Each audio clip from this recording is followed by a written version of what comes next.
আইনমন্ত্রী আনিসুল হক বলেছেন, শ্রম আইন সংশোধন করা হচ্ছে। প্রস্তাবিত সংশোধনী অনুযায়ী যে কোনো কারখানার 15% শ্রমিক সম্মত থাকলেই ইউনিয়ন গঠন করতে পারবে।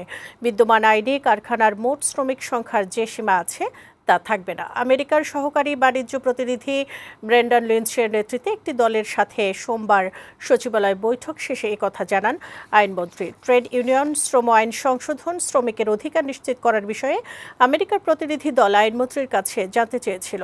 তারা শ্রমিকের ইউনিয়ন করার অধিকার সহ শ্রম আইনে 11টা পরিবর্তনের সুপারিশ করেছে। এসব বিষয়ে সরকারের নেওয়া পদক্ষেপে যুক্তরাষ্ট্র সন্তুষ্ট বলেও জানান আইনমন্ত্রী।